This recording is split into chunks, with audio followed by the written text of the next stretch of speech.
The Adventure of the Solitary Cyclist by Arthur Conan Doyle. Narrated by Peter Silverleaf. From the years 1894 to 1901 inclusive, Mr. Sherlock Holmes was a very busy man.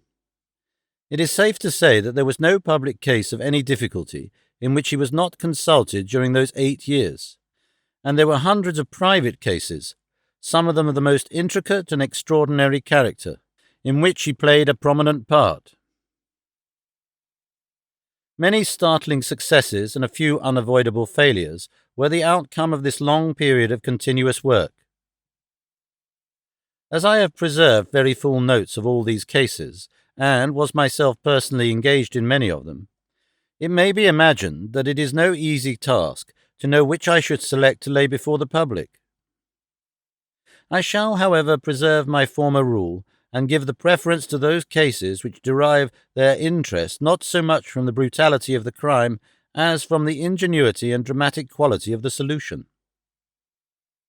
For this reason, I will now lay before the reader the facts connected with Miss Violet Smith, the solitary cyclist of Charlington, and the curious sequel of our investigation which culminated in unexpected tragedy.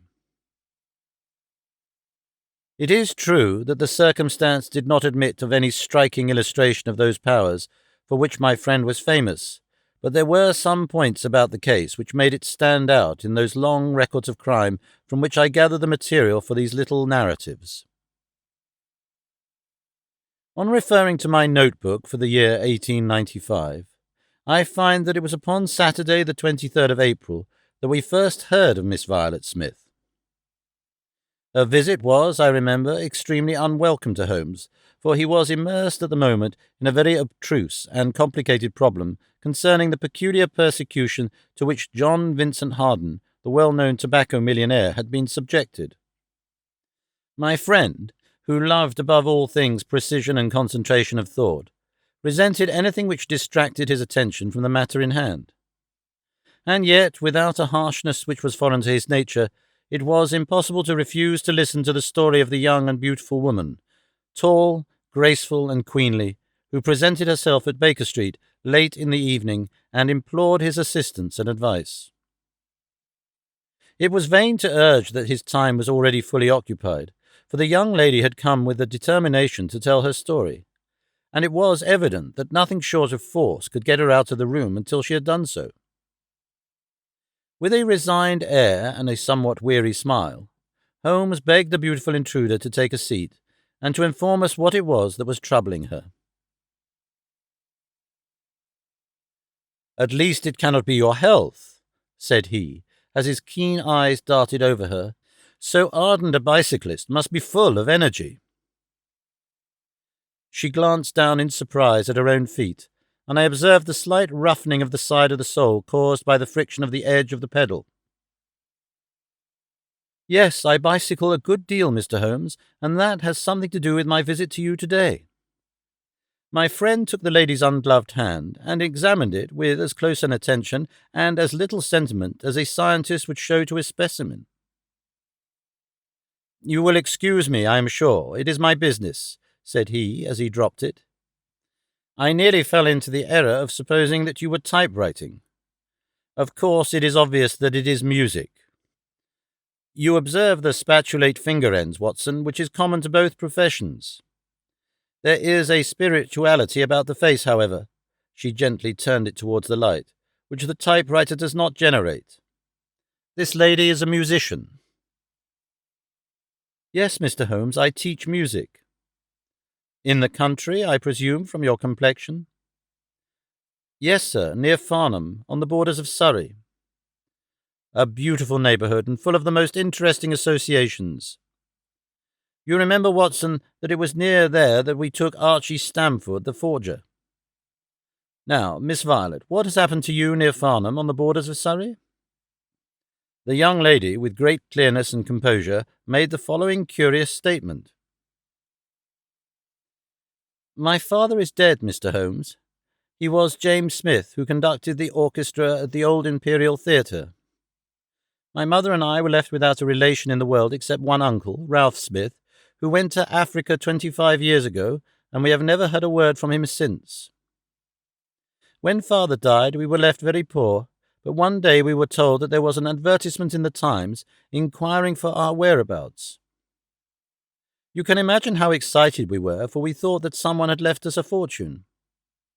We went at once to the lawyer whose name was given in the paper. There we met two gentlemen, Mr. Carruthers and Mr. Woodley, who were home on a visit from South Africa.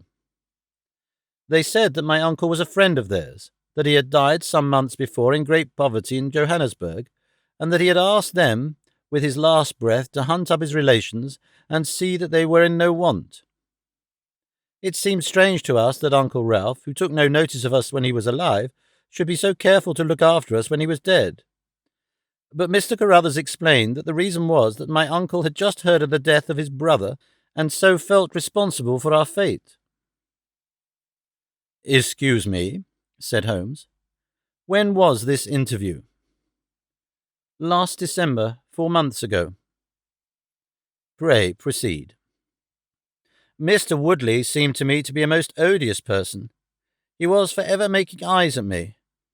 A coarse, puffy-faced, red-moustached young man, with his hair plastered down on each side of his forehead.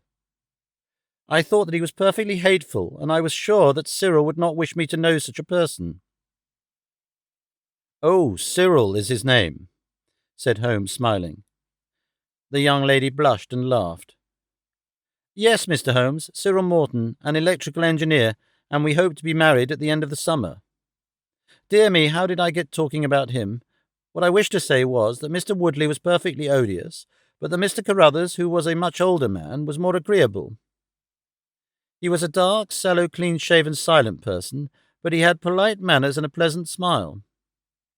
He inquired how we were left, and on finding that we were very poor, he suggested that I should come and teach music to his only daughter, aged 10. I said that I did not like to leave my mother, on which he suggested that I should go home to her every weekend, and he offered me 100 a year, which was certainly splendid pay.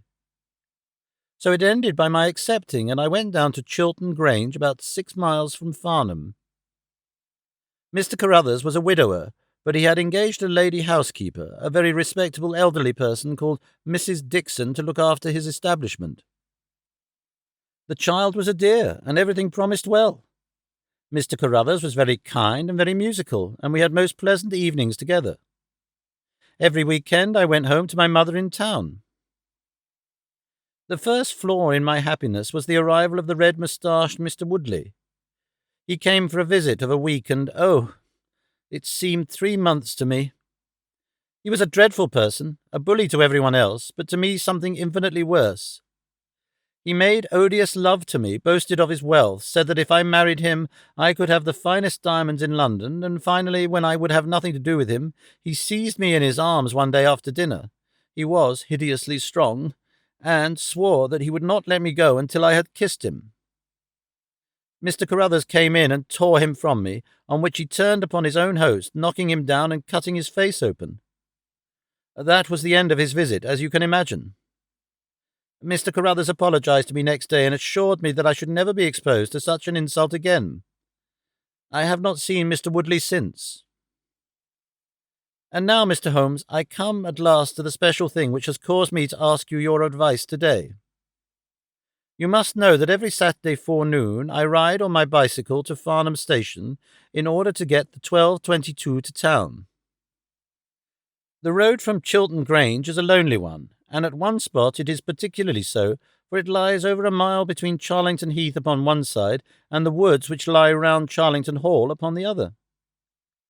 You could not find a more lonely tract of road anywhere, and it is quite rare to meet so much as a cart or a peasant until you reach the high road near Crooksbury Hill. 2 weeks ago I was passing this place, when I chanced to look back over my shoulder, and about 200 yards behind me I saw a man, also on a bicycle. He seemed to be a middle-aged man with a short, dark beard. I looked back before I reached Farnham, but the man was gone, so I thought no more about it. But you can imagine how surprised I was, Mr. Holmes, when on my return on the Monday I saw the same man on the same stretch of road. My astonishment was increased when the incident occurred again, exactly as before, on the following Saturday and Monday. He always kept his distance and did not molest me in any way, but still it certainly was very odd. I mentioned it to Mr. Carruthers, who seemed interested in what I said, and told me that he had ordered a horse and a trap, so that in future I should not pass over these lonely roads without some companion. The horse and trap were to have come this week, but for some reason they were not delivered, and again I had to cycle to the station.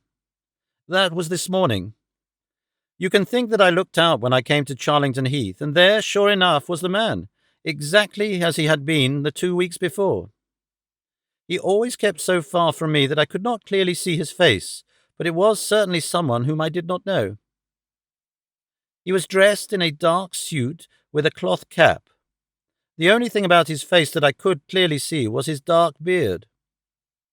Today I was not alarmed, but I was filled with curiosity, and I determined to find out who he was and what he wanted. I slowed my machine, but he slowed down his. Then I stopped altogether, but he stopped also. Then I laid a trap for him.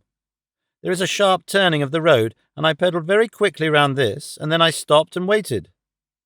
I expected him to shoot round and pass me before he could stop, but he never appeared. Then I went back and looked round the corner. I could see a mile of road, but he was not on it. To make it the more extraordinary, there was no side road at this point down which he could have gone. Holmes chuckled and rubbed his hands. "This certainly presents some features of its own," said he.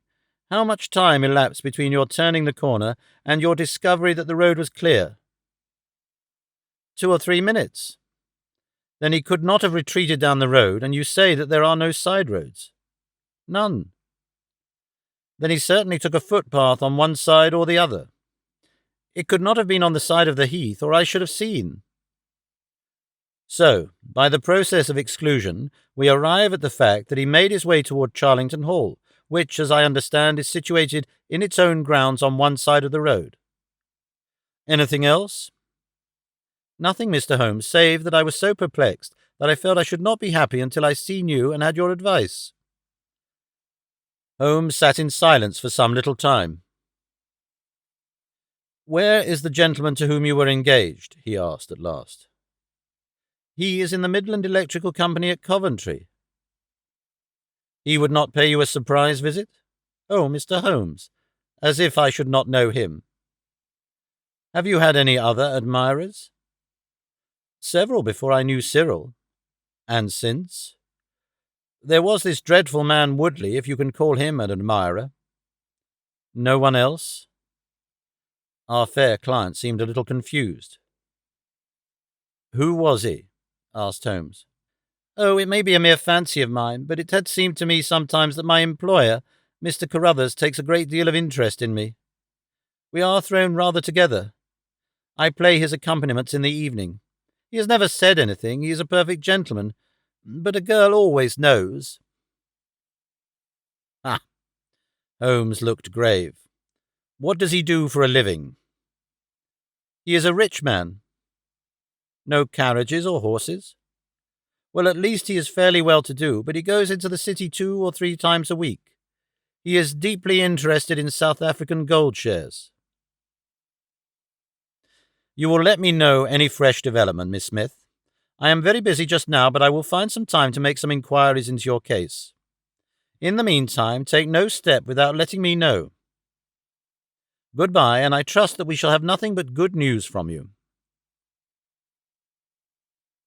"It is part of the settled order of nature that such a girl should have followers," said Holmes. He pulled at his meditative pipe.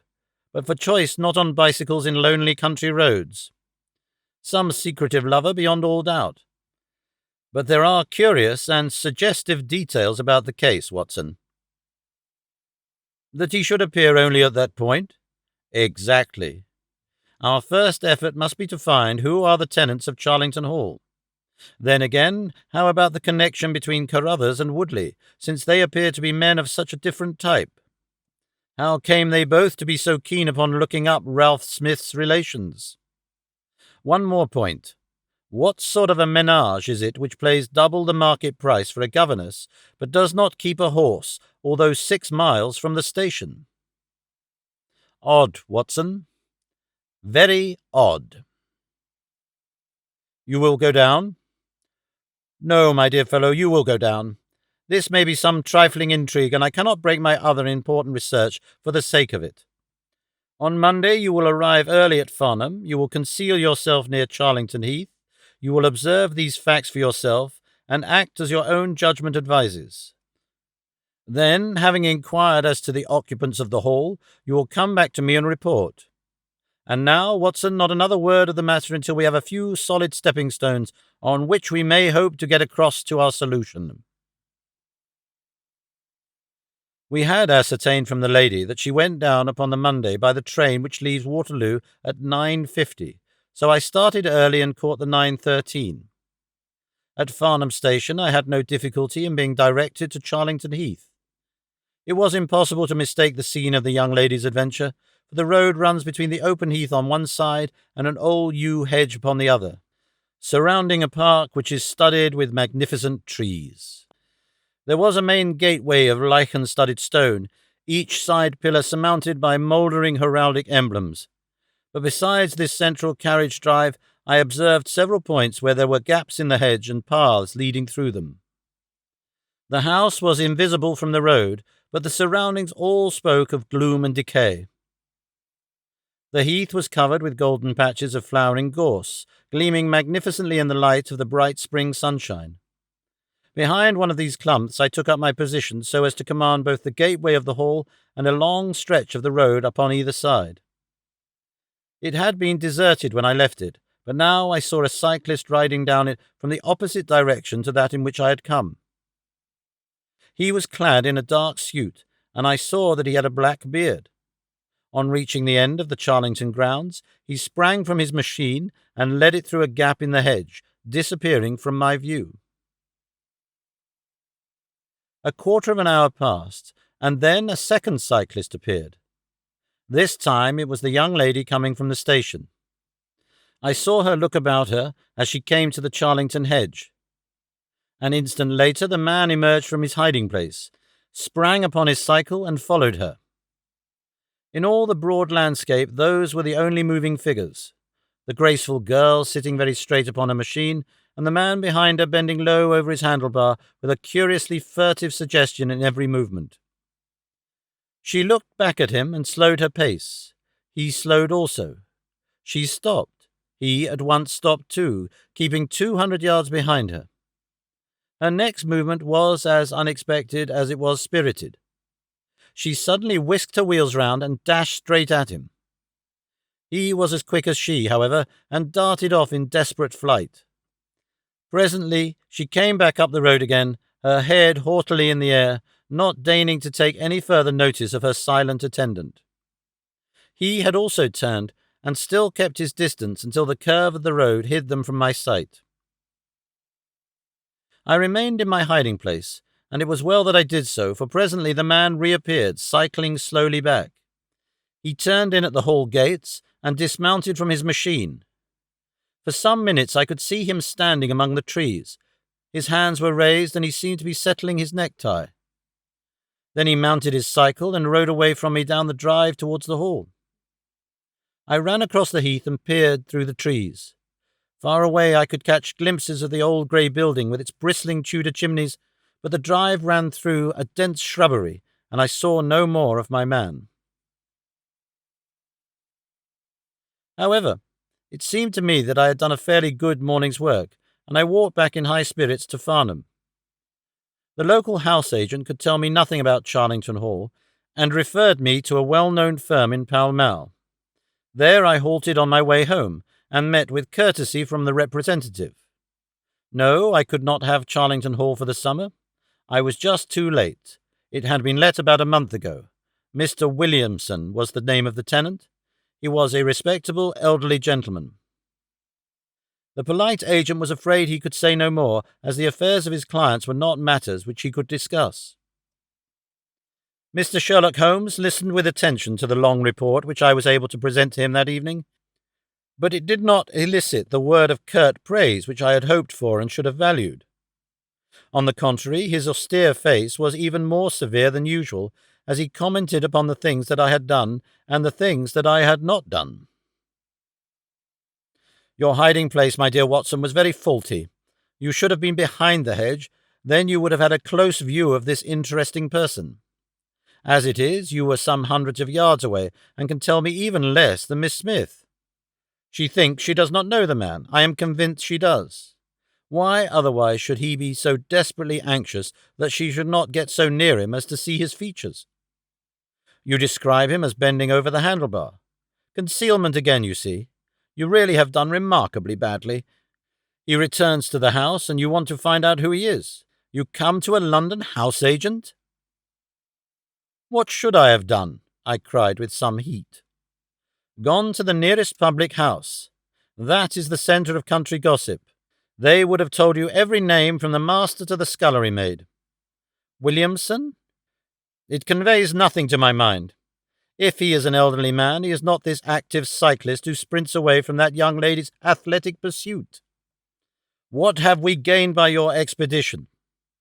The knowledge that the girl's story is true. I never doubted it. That there is a connection between the cyclist and the Hall. I never doubted that either. That the Hall is tenanted by Williamson. Who's the better for that? Well, well, my dear sir, don't look so depressed. We can do little more until next Saturday, and in the meantime I may make 1 or 2 inquiries myself. Next morning we had a note from Miss Smith, recounting shortly and accurately the very incidents which I had seen, but the pith of the letter lay in the postscript. I am sure that you will respect my confidence, Mr. Holmes, when I tell you that my place here has become difficult, owing to the fact that my employer has proposed marriage to me. I am convinced that his feelings are most deep and most honourable. At the same time, my promise is of course given. He took my refusal very seriously, but also very gently. You can understand, however, that the situation is a little strained. Our young friend seems to be getting into deep waters, said Holmes thoughtfully, as he finished the letter. The case certainly presents more features of interest and more possibility of development than I had originally thought. I should be none the worse for a quiet, peaceful day in the country, and I am inclined to run down this afternoon and test 1 or 2 theories which I have formed. Holmes' quiet day in the country had a singular termination, for he arrived at Baker Street late in the evening, with a cut lip and a discoloured lump upon his forehead, besides a general air of dissipation which would have made his own person the fitting object of a Scotland Yard investigation. He was immensely tickled by his own adventures, and laughed heartily as he recounted them. "I get so little active exercise that it is always a treat," said he. "You are aware that I have some proficiency in the good old British sport of boxing. Occasionally it is of service. Today, for example, I should have come to very ignominious grief without it." I begged him to tell me what had occurred.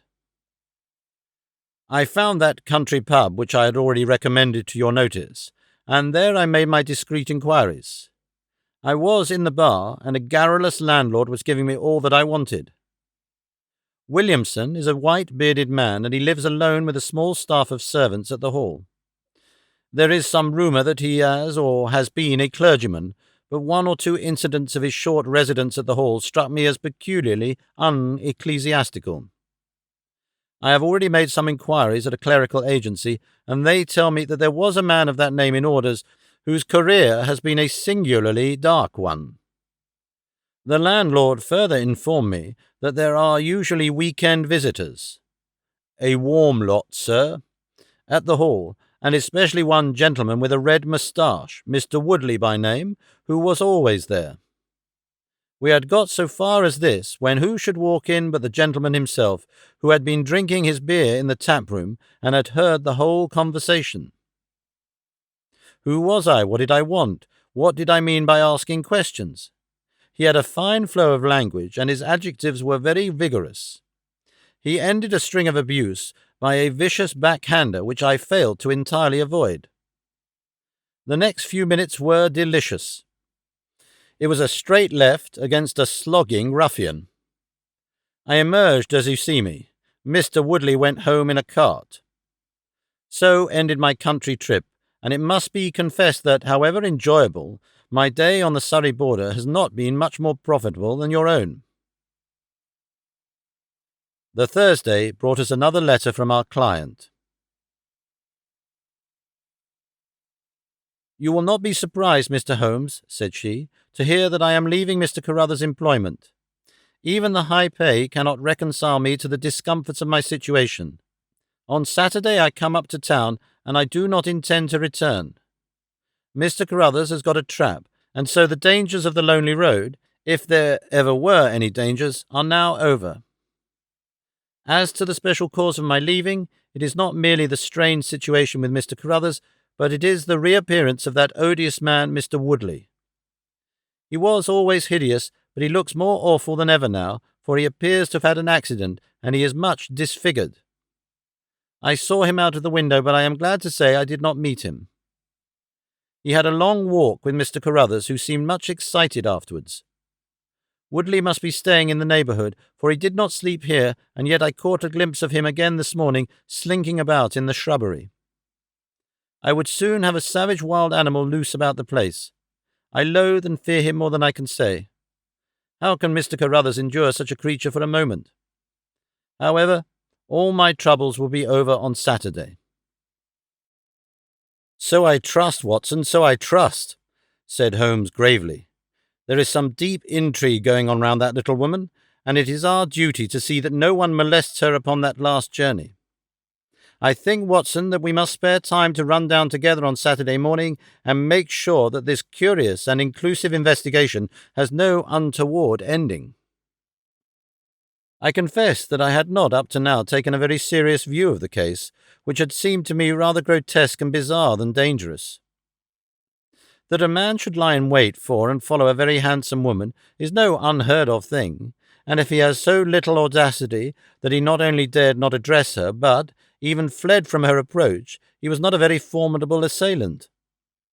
The ruffian Woodley was a very different person, but on except one occasion he had not molested our client, and now he visited the house of Carruthers without intruding upon her presence. The man on the bicycle was doubtless a member of those week-end parties at the Hall of which the publican had spoken, but who he was, or what he wanted, was as obscure as ever. It was the severity of Holmes's manner and the fact that he slipped a revolver into his pocket before leaving our rooms which impressed me with the feeling that tragedy might prove to lurk behind this curious train of events. A rainy night had been followed by a glorious morning, and the heath-covered countryside, with the glowing clumps of flowering gorse, seemed all the more beautiful to eyes which were weary of the duns and drabs and slate-greys of London. Holmes and I walked along the broad, sandy road, inhaling the fresh morning air and rejoicing in the music of the birds and the fresh breath of the spring. From a rise of the road on the shoulder of Crooksbury Hill, we could see the grim hall bristling out from amidst the ancient oaks, which, old as they were still younger than the building which they surrounded. Holmes pointed down the long tract of road which wound a reddish-yellow band between the brown of the heath and the budding green of the woods. Far away, a black dot, we could see a vehicle moving in our direction. Holmes gave an exclamation of impatience. "I have given a margin of half an hour," said he. "If that is her trap, she must be making for the earlier train. I fear, Watson, that she will be past Charlington before we can possibly meet her." From the instant that we passed the rise, we could no longer see the vehicle, but we hastened onward at such a pace that my sedentary life began to tell upon me, and I was compelled to fall behind. Holmes, however, was always in training, for he had inexhaustible stores of nervous energy upon which to draw. His springy step never slowed until suddenly, when he was 100 yards in front of me, he halted, and I saw him throw up his hand with a gesture of grief and despair. At the same instant, an empty dog-cart, the horse cantering, the reins trailing, appeared round the curve of the road and rattled swiftly towards us. "Too late, Watson, too late!" cried Holmes as I ran panting to his side. Fool that I was not to allow for that earlier train. "It's abduction, Watson, abduction! Murder! Heaven knows what! Block the road, stop the horse! That's right! Now, jump in and let us see if I can repair the consequences of my own blunder."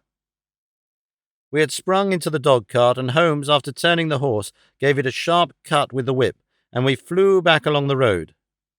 As we turned the curve, the whole stretch of road between the hall and the heath was opened up.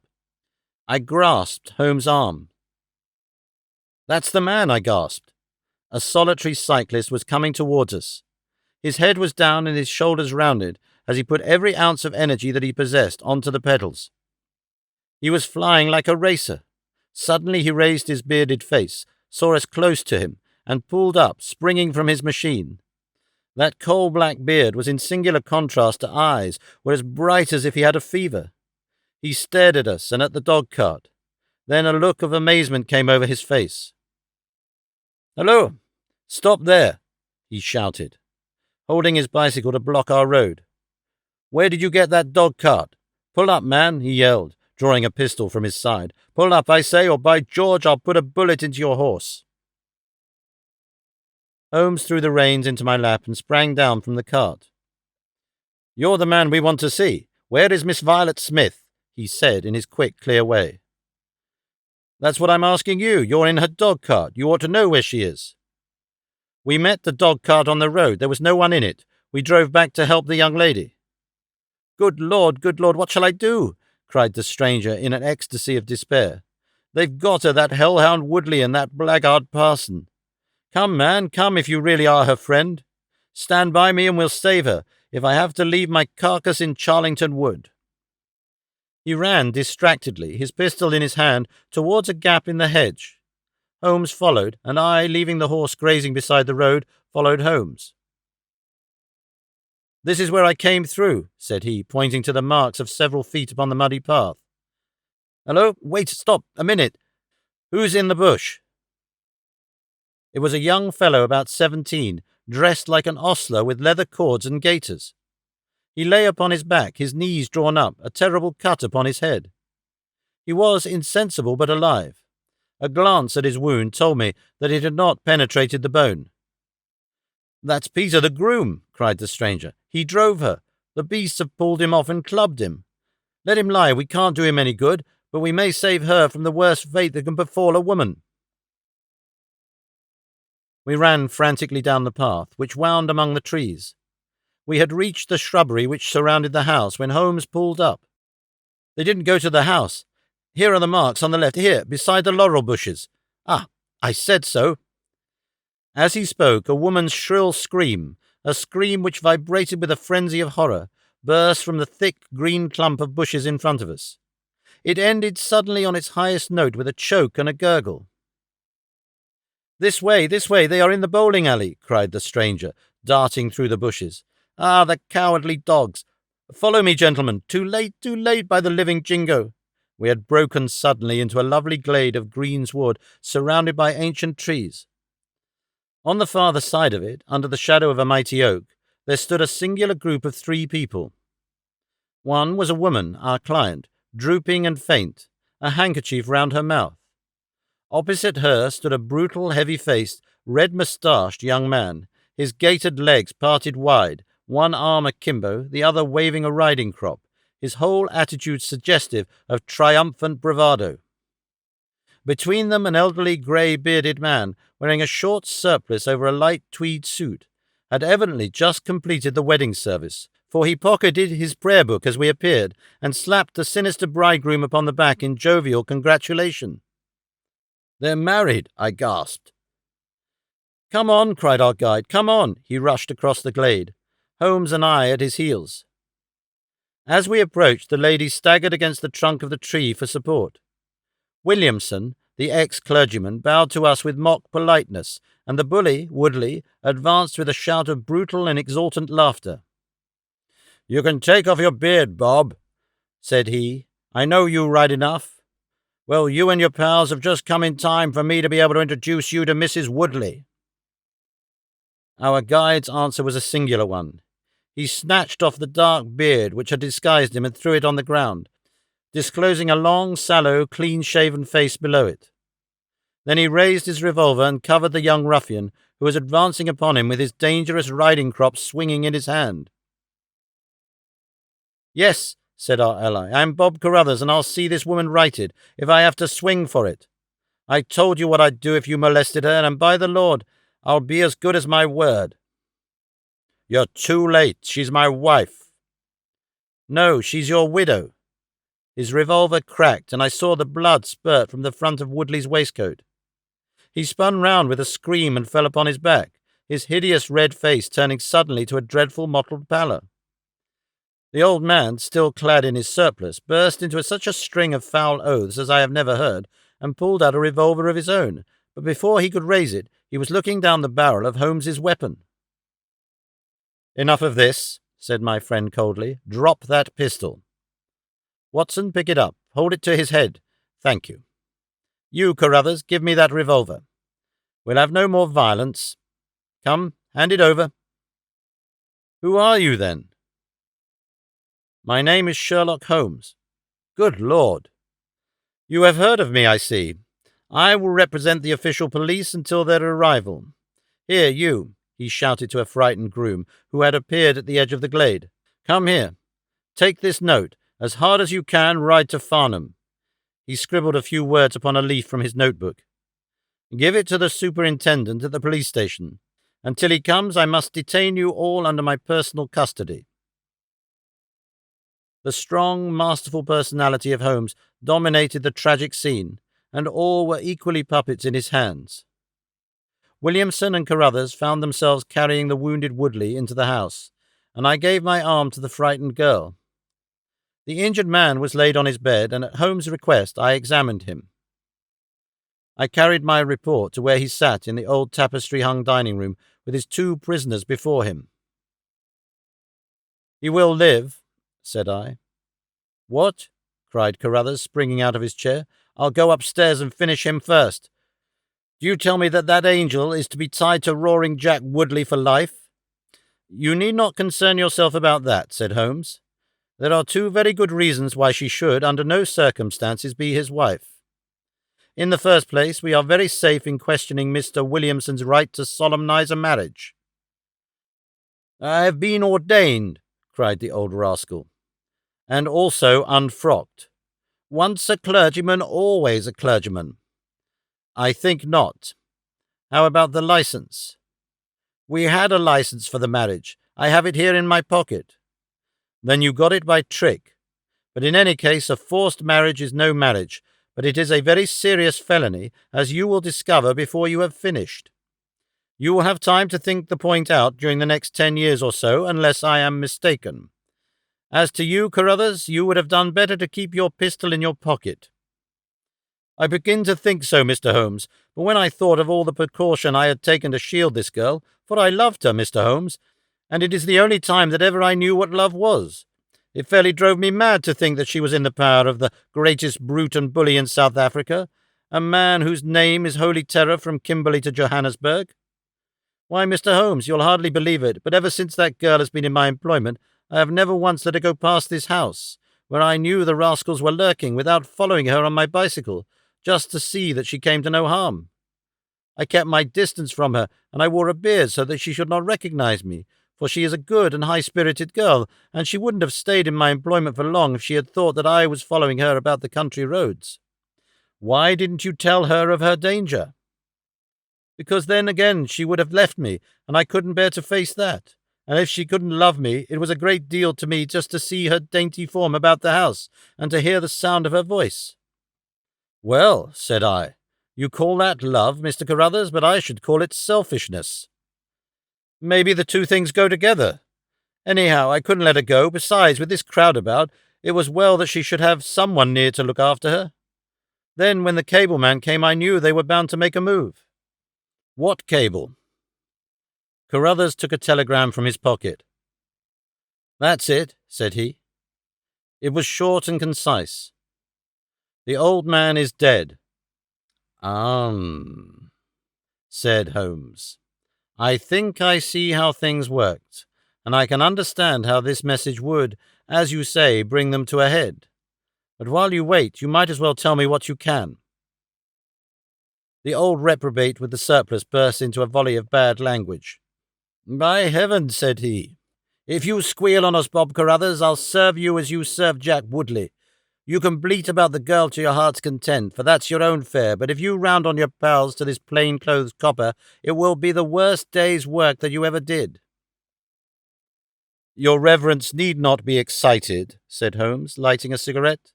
The case is clear enough against you, and all I ask is a few details for my private curiosity.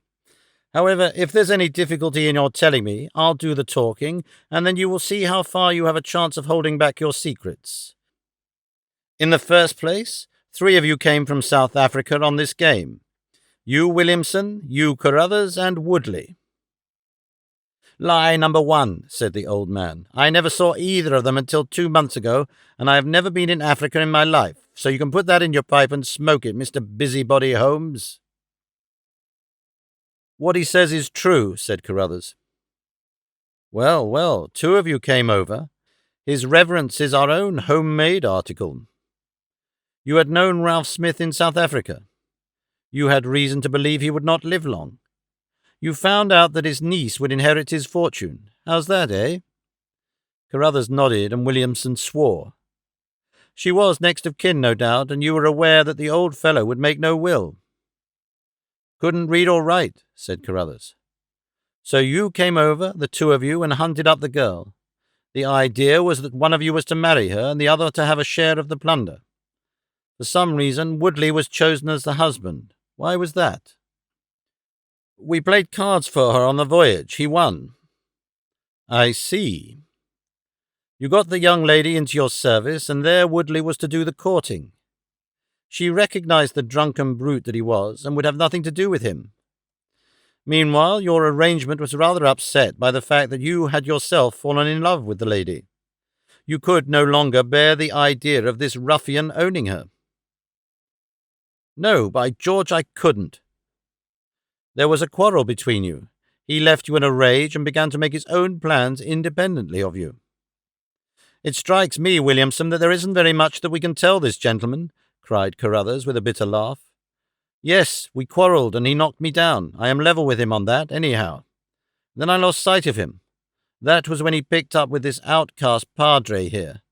I found that they had set up housekeeping together at this place on the line that she had to pass for the station.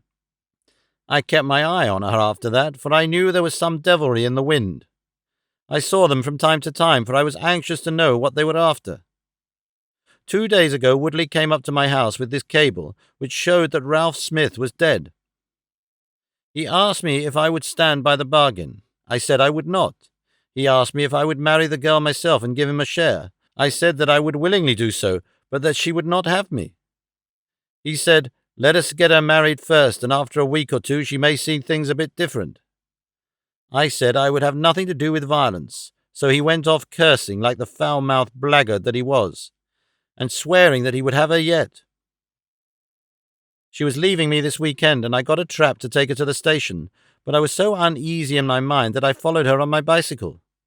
She had got a start, however, and before I could catch her, the mischief was done. The first thing I knew about it was when I saw you 2 gentlemen driving back in her dog-cart. Holmes rose and tossed the end of his cigarette into the grate. I have been very obtuse, Watson, said he. When in your report you said that you had seen the cyclist, as you thought, arrange his necktie in the shrubbery, that alone should have told me all.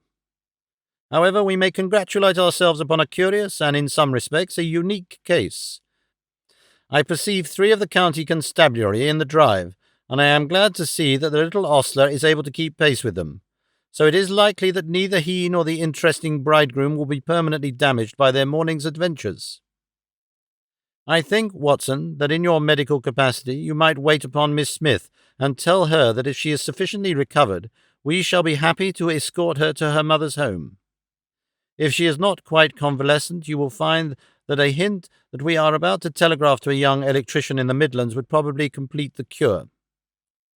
As to you, Mr. Carruthers, I think that you have done what you could to make amends for your share in an evil plot.